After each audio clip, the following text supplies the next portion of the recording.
Well, a lot of people are keeping a close eye on area creeks today because of the possibility of ice jam flooding. Now here in West Seneca, that is one area that is very concerned about that happening because there has been a history in the past of some very destructive ice jam flooding in places like Lexington Green. So we just talked with Town Emergency Manager John Gullo to get an update on the situation and also some advice for people who are living in the flood-prone areas. Right now we're concerned with Buffalo Creek from where we stand at the Harlem Road Bridge going downstream. There is intermittent ice blocking all the way through and then going into the city. And we work together with the city of Buffalo, so I've got a few spotters on the creek communicating with me of what's coming down to my point and what's going to go further down, and then I let the city know what's going on. Just in case, my message still stays the same.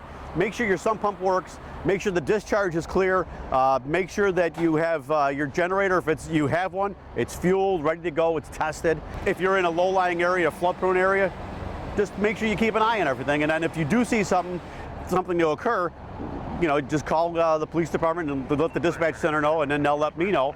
But that's the best you can do. We want to have people stay away from the creek banks. It's dangerous, so we're far enough away at this point, but I don't want anybody getting hurt and going inside of it. So further along, when it does get warmer and all the ice is gone, I urge people to stay out of the creek for recreation, but putting boats in there, it's not the place to be. How about evacuation centers? Have you set up anything yet? Not as of yet. We can make a phone call and put two of our shelters in place, but at this point, there's no need.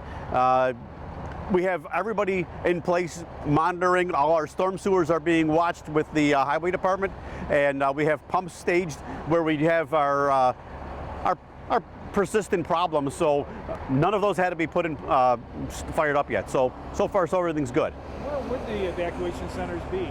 I don't like releasing that information because then people show up and we're not ready to open them up yet. Okay. So, but when we do put them out, we open them up. We'll be boots on the ground to direct them where to go, and we'll put a message over our mass notification system to let them know where to go. Talk about that mass notification system. Is that an email or a phone system? It does both, emails, phone calls, and text messages. But the problem is not everybody signed up on that. So I urge everybody to go to westseneca.net, go to the code red message, click on that link. It'll put you into that system where you can put your data in there, and it's not sold to anybody. It's held right here. And then they'll get their call. And then when you get that message, it'll come up with a long distance number.